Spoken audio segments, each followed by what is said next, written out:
I think AI will definitely change pricing, but what it's not going to change is having those tailored, bespoke conversations with current customers as you increase pricing. Yo, mic check.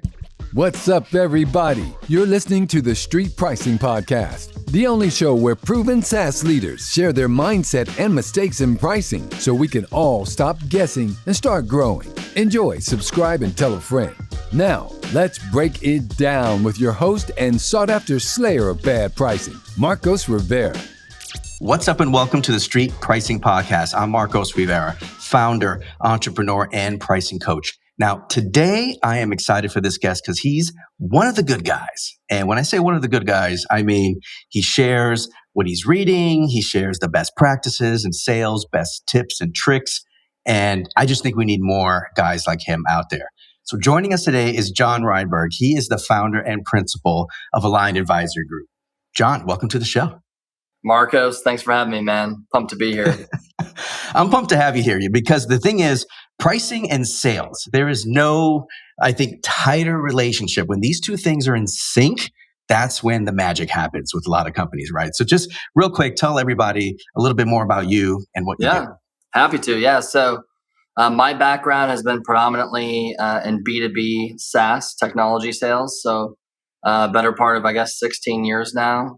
The last 3 or 4 roles as VP of sales. And so about 60 days ago, I went off fully on my own, and I'm leveraging all of my experiences and the unique challenges that I've overcome, many of which were self-induced, to help early stage founders and CROs with their go-to-market strategy. So I launched Aligned Advisory Group and have a handful of clients, continue to build that client roster. But it's been really great. So focusing on early stage folks. The entrepreneurial spirit, man, it speaks directly to me. I'll tell you that. No, big ups to you. It is not for everyone, and it's not for the faint of heart. So big ups to you, man, and big support. I wanted to spend some time and break down that immense pricing genius you have back there, because it's pricing and sales kind of combined together. Believe it or not, when I think about pricing, I feel like sales is my number one customer, right? And that's one of the key things I think about, and we're going to break down today. So, quick roadmap for everybody. Are you ready to get street with me? Absolutely, man. Everybody, listen, we're going to do this based on the book, all right? So the first section is going to be Rewind. We're going to talk about a pricing story, a struggle. Let's get a little bit behind the scenes of what really happened. And let's put that sales lens on here. Let's make it more around what happened with sales when the pricing change happened. Then we're going to bring this to play, what's happening today. We're also going to unpack a little bit more about sales and pricing and that relationship. And then we're going to do fast forward, which is what's next and how that relationship might change. So with all that laid out, man, if you're ready to give us a good pricing story and how it impacted sales, Jon, the floor is yours. Take it away. Yeah, absolutely. So obviously, a shout out to Marcos and his team at pricing.io, because you guys were super helpful a few roles ago. We hired you, brought you on to help us with our pricing strategy. And so it was a really interesting dynamic. So we basically had enterprise level pricing, but our ICP was SMB. And so if you can look back to way back when, I think we had a pricing page with 5 different prices, and there wasn't necessarily like an algorithm of like what was all included, and also the justification of percentage increase from tier to tier. We also were kind of struggling internally whether we wanted a freemium model or not. And we found that we were experiencing a lower win rate when we had increased prices. And so, that was kind of the current state prior to kind of bringing you guys on and helping us with some of the psychology to pricing. And I think it's just super interesting though, because there's a lot of companies in SaaS really are, especially in their earlier stages, maybe are wondering like, who are we really talking to here? Right. And then when you're super clear on that audience, then it helps kind of craft, okay, what kind of experience do we want to give to that audience? And the truth is, the dirty secret behind pricing is that you're actually pricing the experience, not the product, right? In the end. And so if you're really able to dial that in, then it makes pricing a little bit easier for you to solve. Now, so we have a couple different things going on here. We got freemium, yes, no. We got the ICP, packaging fit, maybe not quite there. And then noticing that, hey, when prices are going up and sales are going down, ouch. That's like the big thing most folks fear. I'm going to do this in reverse order because that last one really, I think, pops in a lot of folks' mind that, man, if I raise prices, I'm going to lose deals. And sometimes that's true and sometimes it's not. So tell me a little bit more about how you were unpacking a little bit why are we losing deals when we raise prices? What was going on? Yeah, and I think it's something that you and I talked about when we initially had our consult. But I think we thought that we'd get a great, lift in revenue, right, and our ARR by increasing pricing, but it was void of value. So I think it's really important to educating your current customer base, right, your client roster of, hey, we're upgrading pricing well in advance, like, significant notice, and here's why. Here are the things we're building. Here's the roadmap that's coming. Here's the value it's going to bring to you. But we had done that void of the value. So not having value and a price increase married together was a real struggle. And I think, honestly, the best way for us to find out and the best way to inform our strategy was our current customers, our friendlies, asking them for feedback, asking them, what are your thoughts? Doing a survey. Those are things we hadn't thought about. But when we, use the survey methodology of here's what we're doing, here's what we're trying to achieve, what are your thoughts? We got that feedback. And then we're able to kind of like extrapolate that and roll it out as a strategy. I love it, man. I love it. You use the friendlies to fight the fear. That's exactly what you did, right? That's exactly That's fantastic. That's right. And one thing I worry about though is, it's not an easy thing to like sit in front of a customer or even somebody who is about to pay more or somebody who knew your old price, right? Because sometimes customers go to your website a couple times or talk to you a few times. And then they come back and they go, whoa, wait a minute. You're charging me more now for the same thing. Charging me more for the same thing is one of the suckiest feelings as a buyer, right? Like, why would I pay more for the same thing? It just feels wrong. It feels like I'm being taken advantage. And the word track on why this is costing more money is so important to change that perception because that's where they're going. That's the first thing they're thinking is you are greedy and trying to take more money from me. Absolutely. So maybe think about in some of your sales like ninja tricks as well. Because when you said void of value, that's going to put you in a really tough spot to have that conversation. But if you had the friendly feedback and the value and okay, what are folks really paying for and why they would pay this much, that is what arms the conversation. So what are some of those sales ninja tricks when you're looking a customer in the eye and trying to explain why they got to pay more? Well, I think first of all, you have to determine, are there a certain cohort of those early customers, those legacy customers that you want to grandfather in to reward them for being the test case, the guinea pigs that came on board first when you didn't have all the value. So maybe having a separate pricing plan for them. So I think that's something to consider strategically as an organization. Two, I think it's important to have transparency with product roadmap. Because when you think of, it's the same platform, but I'm having to pay more. Well, it's not the same platform if you can see what's coming in roadmap. Here's the why behind each feature that we're pushing. Here's the value to your organization. Here's why you should care in your role.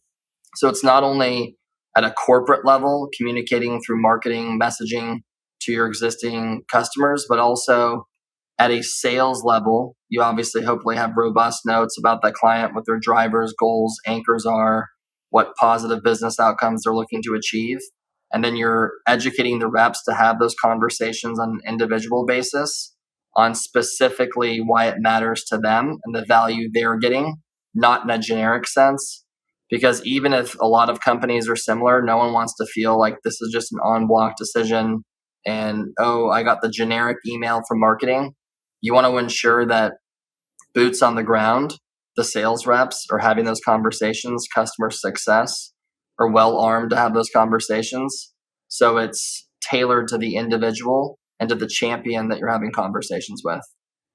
I think that makes a ton of sense. I think folks forget that because I think they'll try to come up with something like a high level generic word track, and it just doesn't resonate, man. And you even said right here, like why you should care in your role. I mean, you're getting deep into that person, and that's where the connection comes in. Oh, for sure. Like, why should I care? What's in it for me? How does this impact me? If you can answer those questions, you're in a way better spot, and there's going to be less pushback. But if you just elevate prices and they're like, hey, it's the same product, like, what are we doing here? That can be exactly.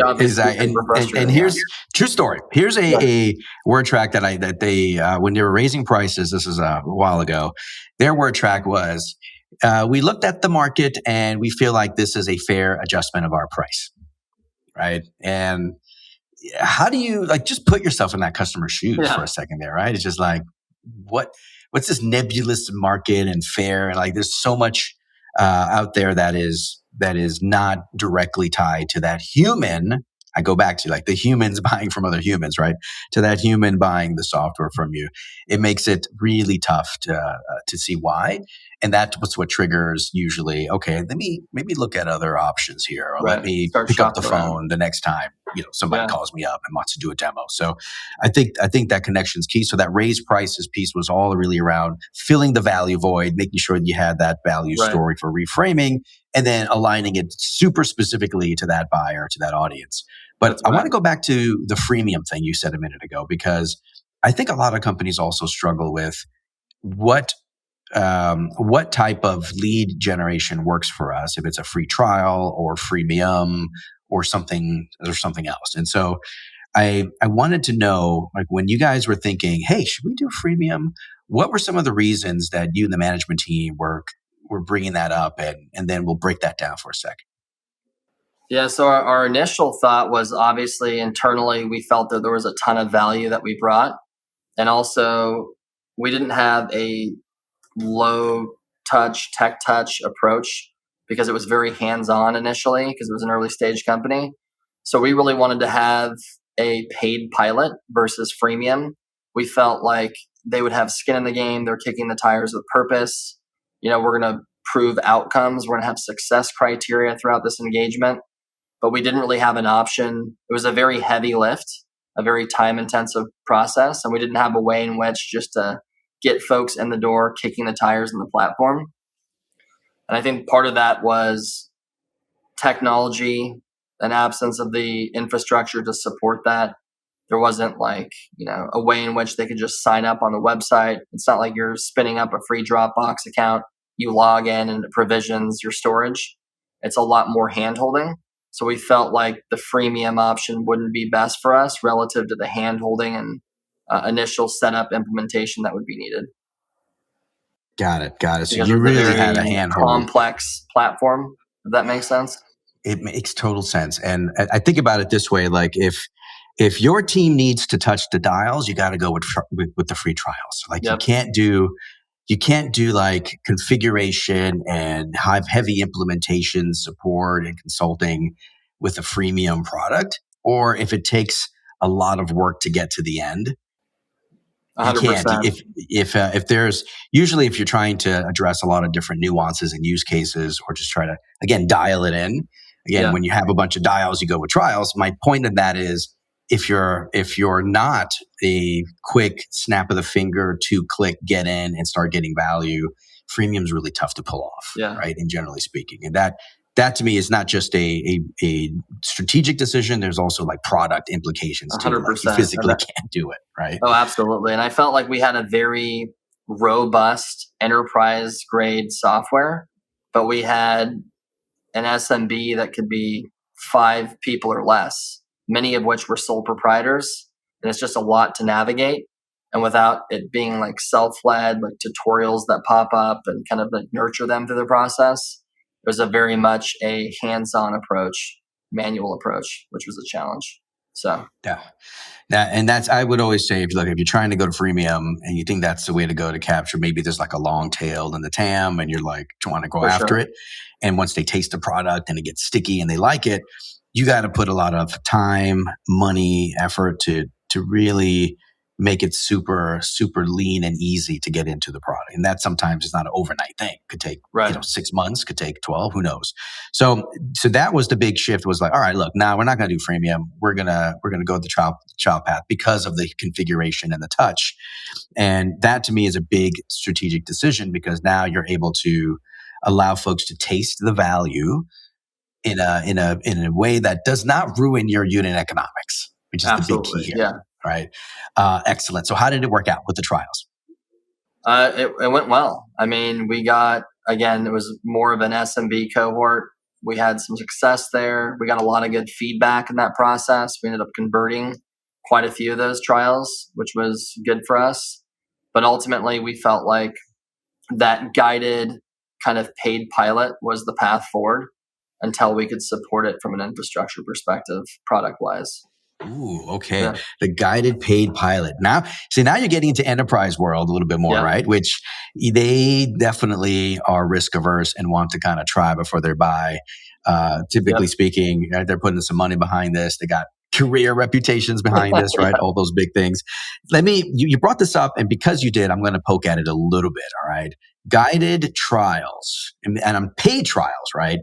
So how did you end up charging for the guided paid trial? What did you figure out is a good way to charge them for a fee for that? Because I know companies who actually get really nervous about charging for pilots. They have no idea what to charge. How'd you guys figure that out? So we kind of pulled the price out of thin air, to be honest, but we found that $1,500 a month for a 30 or a 3-month pilot was the perfect amount where we wouldn't get a ton of pushback. They could immediately approve it. Wasn't a big deal. And if we lost, hey, at least we got paid something. If it ended up not converting in the end. And so we felt that was a sweet spot. We tried $5,000 a month and immediately got a ton of feedback from market that's probably not it. And then $500, it was like, oh yeah, let's just do that. So $1,500 felt like a good happy medium. There was even pushback with $3,000 a month. So it was just kind of like battle testing in market. Yeah, we just kind of vacillated between the different amounts and landed at $1,500. Team, I want to take a quick pause here to ask you for a huge favor that'll mean a lot to me. Please review and share the show. Share it with your team, your friends, your peers. Not only will it help them stop the guesswork in pricing, but it'll also help you and increase the chances that you'll take action and change for yourself. All right, much love. Now back to the show. Now, here's the funny thing is value-based pricing, right? When you're trying to price a pilot, and say you're thinking about value-based pricing because that's the right thing to do, right? Yeah. But what value are you trying to capture, and value for who? Value for you to win, or value for the customer during the pilot, right? This is a tricky one that most folks don't think about. Is the pilot? Who's really getting the benefit of the pilot at the end of the day, right? They're getting some assurances. But there's something that you want. And there's a whole reason that you would even put any effort into this pilot is to get them to say yes and to win the customer, right? At the end of the day. It's almost an extended trial or just a more hands-on type of trial, which ends up building trust and consensus so you can end up closing the deal, right? That's kind of why we do these things. And I'm gonna ask you this: the percentage of conversion from your paid trials to customers, was it pretty high? Pretty high. Yeah. I want to say like over 70%. Wow. Because that's like 3 out of 4. The game versus the pilot was probably the free trial, like 30% or less. Yeah. So it's more than still double. Pretty high. I mean, but definitely doubled. Yeah. Yep. And so the value you're actually trying to capture is your own, believe it or not. So when it comes to pricing pilots, for everybody listening, like how the hell do I price pilots? You're not trying to make a ton of money off the pilot fee. All right. You're just trying to cover your butt. All right. Making sure that the effort that you put in there, if they do end up not converting, oftentimes, you can cover some of that and keep on moving and move on from there. But there's another reason you're doing it, and that's trying to give them some skin in the game to actually pay attention to this pilot, make sure that you're treating it like a first-class citizen so you can increase that conversion rate. So the number one value is increasing that conversion rate, and that dollar amount that you pick needs to be super low friction enough to get in the door and approve it and not create a bunch of hoopla and freaking committees. And then, but high enough so they respect it and are able to then see the pilot through. You have your goals, you have your measures you're trying to hit, and so on. Now, things can get little wacky because sometimes pilot, they ask for extensions, sometimes they delay their decision there's and all scope that. So you creep have and all that stuff. exactly scope creep Yeah, on the pilot. And then it's like, you got to hold the line on some of those key things, yeah. right? Because they're also trying you out too, not just the product. They're also Oh, for testing sure. you And and I your think our relationship. customer retention was way higher when it was a paid pilot, because we were validating what is your success criteria, what is the project charter, what are we going to achieve, what are we not going to achieve in this engagement. We had regular touch points, understanding technical requirements. We're building good relationships with stakeholders through that process. So it was a trial for both parties, but ultimately we're proving a ton of value to make us more sticky in the formal multi-year agreement versus the trials where it's like kind of hands off, low touch, and then they kind of fizzled out, when they came on board. Even with good onboarding, there's something about that focused 90-day engagement where it's paid skin in the game, or we're getting a ton of good KPIs throughout that process and alignment, and then pushing forward from there. We found we got a lot more multi-year deals versus the trials that converted the freemium model. And there you have it, right? I think when Yep. you look at it that way, it makes it even more clear who the beneficiary is, and the goal, and some tricks and tips around pilots as well. It's not just coming up with the price point that covers your cost to implement the pilot, the entire pilot duration. Add a little bit of margin. Some people multiply it by 0.5 or 2 or whatever it is to get some of that. Whatever that approval threshold is. Some companies it's 10K, it's 25K, it's whatever. You just make sure that you're below that. Usually the midpoint between that cost plus and that approval threshold is where the sweet spot is for the pilot. So there everybody goes, right? Real quick. The second thing is you could do tricks like, hey, if you do sign up for a year, wonderful, let's convert you, let's go. If you want to sign up for 2 or 3, I'll take that pilot fee and I'll credit your contract, and it That's was what we basically did. free, right? Yeah. And We that would just credit removes. that 90-day pilot towards their ARR or ACV year one. And there you go. And They that's a loved win, it, right? And that's totally. a win because then at renewal, that shows the pilot credits and you can come on back up, right? So those are the kind of key things there.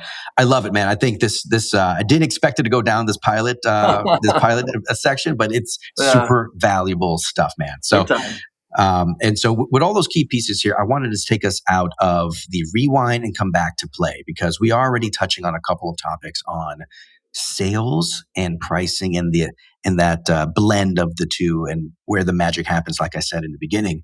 So I want to ask you a question about these days, what do you see as complete pricing do's and don'ts when it comes to enabling sales, making it easy for sales to win, removing friction from the sales process?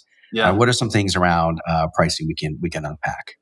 That pricing page, just transparent pricing right on the website, especially for SaaS. That's definitely a hard requirement. I think having a good, better, best option makes a ton of sense. Being thoughtful and scientific between the percentage increase per tier. There's a lot of psychology in that. I learned a lot of that from our engagement, just getting the consulting. That was helpful. And then having a mechanism for them to kick the tires. Now, it doesn't have to be freemium, but they should be able to sign up for a paid pilot easily and remove the friction from that process. All very, very important. But I think the transparency, 90% of the research is done before they show up to the demo. People don't want to wait to see pricing. It's part of the biggest decision point that they're going to make in terms of criteria to proceed forward. And so I think it's really important to have that transparent pricing up front. I am cool with enterprise talk to sales. I will say that, because some of that can be more bespoke based on requirements and based on what you're selling. But I think all those factors are important to consider for sure. I'm going to push you a little bit on that one, because let me play devil's advocate and go the other way, right? Which is, well, wait a minute. What do you mean transparency? Let me just do my discovery. Let me talk. Let me see what their budget is, and let me go and get as much of that budget as I can possibly can. Yeah. Why are you going to give away the numbers up front, man? And your rebuttal to that, I have one, by the way. What your rebuttal to that is what? My rebuttal to that is you're still going to have a tailored strategy and recommendation in a consultative fashion of what that plan should be.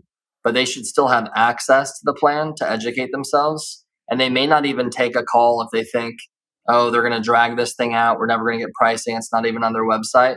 So it could be a blocker from them even taking a meeting. And the last thing people want is that frustration of not getting to pricing. And at the end of the day, there's a ton of other add-ons. There could be like an API call or services where you can make up that revenue based on the unique requirements that that business has. But I don't think it's going to be a deal breaker by putting it on the website. Nice. And so you're touching on another big one, which is the transparency lets them do the research. So when you do end up having a conversation with sales, it's a more educated, almost more qualified type of lead. And so you're not wasting your time on, where you're completely hiding the pricing and they're like expecting to pay $5,000 and like, man, our products start at $50,000. I think we're wasting our time. Exactly. Here, right? So, and so what's that is included in those plans. I think that's really important because they're like, hey, this doesn't make any sense. And now you're spending half the call explaining what's included in each tier and just not talking about what is the best path forward in terms of our feature functionality, what you need, and packaging that solution. So I got you, man. I got you. I'm going to get nerdy on you for a quick second here because there's something that I talk about, which is called the price value exchange or the equation in their mind, right? And this is where I'm paying this much, I'm getting this much, and it feels good, it feels unfair, it feels whatever, right? So the transparency on the pricing page, people say, hey, are you publishing your prices? You're not really just publishing your prices. You're publishing that price value exchange. And that's the key. I want folks to kind of maybe zoom out a little bit. It's not just about publishing the price. It's the full message. Because if you just put a number up there without really describing the value or getting behind what they're going to get from it, that's a big mistake, right? But what companies have been doing is they'll describe the value, but not put the price point on there. That's been status quo for such a long time. Yeah. And I think where companies are now moving more towards is, hey, maybe we should give them an indicator of what they're going to pay. So some plans will have a price point. Sometimes they'll do the as low as this price or starting from that price. Or sometimes or range, right? Here's what you'll typically pay. And you know what? For those that are just so bespoke that it's so hard to put a number, they'll even say, hey, look, your price depends on number of users and number of API calls. But at least now they know, okay, if I have a lot of that, I'm going to pay more. And if I have a little bit, I'm going to pay less, right? So even those kind of are steps towards transparency. But let's flip it around. Let's say, what are some of the things that you just can't stand, Jon, that was just like, oh, this is so going to handcuff sales when it comes to pricing, to packaging? Like, what are some changes or types of maybe I would say models that you think just aren't that good for sales, man? Just hurt them. Yeah, I think I was a part of an organization that just rolled out like, hey, we're just doing a blanket 40% of ACV is the services. And it was a very simple SaaS startup in terms of like onboarding, implementation. There wasn't even configuration. It was just basically clicking go live. And we were charging them 40% of the ARR of year one. That felt like a really challenging conversation to have with prospects. And it definitely hurt us in sales, and they wanted to hold to that price. So I think that was an interesting approach. It'd be one thing if you increased your services knowing you would discount it, but not having those levers. I mean, that seems like a bit of a challenge across the board. Yeah, that sounds like something that came from finance or somewhere. But yeah, exactly. There's a CFO I started in finance, so much love to them, right? But sometimes they get mathematical on you, right? Yeah. They're like, hey, just percentage of this on top of that, and there you go. It's easy to stick into a spreadsheet at the end of the day, right? And clearly, you want to discount services over recurring revenue, and I get that, but let's be reasonable here. I mean, when it comes to multiples, we all know that predictable recurring streams of revenue tend to get a little more value than the one times and the others, right? Yeah. But 40% of ACV as a standard of charging for implementation, right? So here's the thing. It's really hard for a sales rep. How'd you come up with 40%? A sales rep's going to sit there and try their darndest to try to explain it away. And here's what you get with the implementation. You get a dedicated account manager of the account manager that has 50 other clients. Perfect.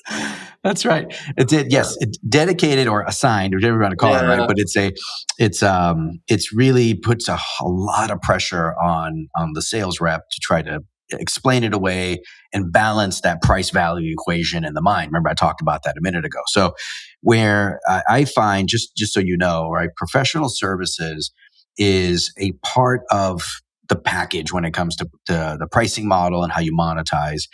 And I do think that there are tendencies for sales to throw it in for free. Why? Because they want to, give them a little something, land the deal, etc.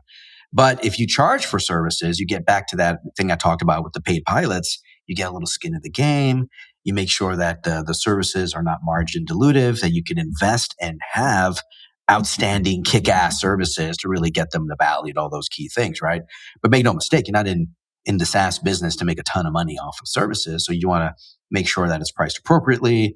40% of ACV is actually a little on the high side. That's usually for more complex implementations. If I had to reveal some of the studies that I've done, where I've surveyed a lot of companies and talked about professional services and as a percentage of ARR, it typically comes back to anywhere between 10 and 25%. Yeah. It's I've usually seen 20% a lot, but yeah, 10 to 20% for sure. 10 to 20%. Some like to use take 2 months of your ARR and that's kind of, it floats in that same little area, right? Sure, yeah. But that's usually where I see it range. And that's oftentimes, you can get by with that. But if you're able to then break down your services to be super clear on what they get at the end of each one, and so, frankly, some of the stuff that's just basic setup and get up, maybe you do include it, right? At the end of the day, right? Just keep it easy. But the more complex hands-on configuration, or I don't know, data migration, or trying to get some proprietary system that they built and trying to integrate with that and all that stuff, that should be something you can charge for separately. And that's okay. And people expect for sure. Yeah. So that's another one there. So it sounds like math pricing is really tough on sales. Everybody listening here. I think those are two big ones, Matt. So let's move fast forward now. Let's go into the future. So everyone's talking about AI is going to change pricing and it's going to be, all algorithmic and things like that. Thinking about where pricing is going, the more information that we have, the more transparency that's out there. How do you think pricing and sales, how's that relationship going to change over time? Yeah. What are you going to see? I mean, I think with AI, obviously setting an algorithm of the perfect pricing model and obviously feeding it good data, I think AI will definitely change pricing. But what it's not going to change is having those tailored, bespoke conversations with current customers as you increase pricing. As you increase pricing across the board for all the different tiers, you're going to want someone to have a conversation. And like we talked about earlier, talk to them about why it's important to you, the value you're providing. Here's what we're doing. Here's why we're doing it. Here's the roadmap. We want to hear your feedback on this. And here's why we're increasing your pricing. So I think there's always going to be a human element because people don't want to feel like there's just a generic lump view of, hey, this is what we're doing across the board. You have no say in it. I think it's really important, especially with your top 20% of your customer base, to have those conversations with champions and explain that one off. Because the brand erosion can be detrimental to the organization if you just do it in a generic way. But I do think, obviously AI is changing everything. So certainly that'll play a huge factor in pricing. Oh, huge. I mean, the amount of information it can consume, the patterns it can detect, all the key things AI can absolutely lift. But you're right. It still can't sit in front of another human being and explain to them why the price increase, why it matters to you, why that price value equation is still in balance in that mind. But it you still need people to do that. Street pricing and have all your principles and then make informed decisions upon that. You know what? There's a whole nother topic I can take offline there, right? But you can train AI to do whatever you want. It's true, but it's still that A in front of the I means artificial. It is still not real. And when it comes to real conversations with real people, you still need a good sales rep that's trained and ready to go to do that stuff, man. Yeah. So no, I fully agree with you all the way there, man. So thank you so much for taking it down the sales lens with us today, because again, it's super important for pricing and sales to really jive and then and make that from what I look at as a tool, which is the pricing model, as effective as possible to win, right? At the end of the day, man. So a big one for you is high five for all the things you're doing with sending out best practices, what to read, what not to read, what to do around sales. Yeah, And I keep doing appreciate that, man. And also just big ups for you for my SaaS community and dropping lots of knowledge. Would you be willing to come back one day and tell us a little more of your latest thinking on sales and pricing? Man, I would love to. Anytime. Fantastic, man. But I'm not going to let you go until you answer my favorite question of all, which is give me that favorite jam growing up. What was the song that you could always listen to over and over again growing up? I would definitely say Midnight Marauders by Tribe Called Quest. Ooh, Yeah. I did not see that coming. Jumping in the Bronco, the 1990 white Ford Bronco in high school with a box with 212s in it. Yeah, that was a good jam. He said 212s. I think there's half the people listening probably don't know what that is, right?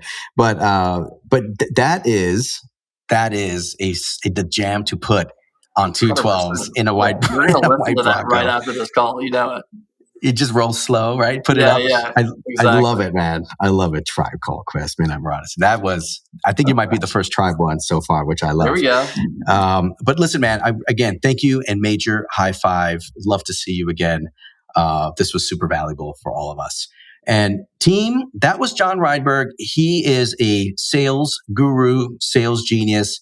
Please look him up, follow him, and he will always give you the best thinking and best materials. And for everything you learned today, make sure that you apply it on Monday, get 1% better, make that progress towards the goal. All right. And remember, stop guessing and start growing. Until next time. Thank you and much love for listening to the Street Pricing Podcast with Marcos Rivera. We hope you enjoyed this episode and don't forget to like and subscribe. If you want to learn more about capturing value, pick up a copy of Street Pricing on Amazon. Until next time.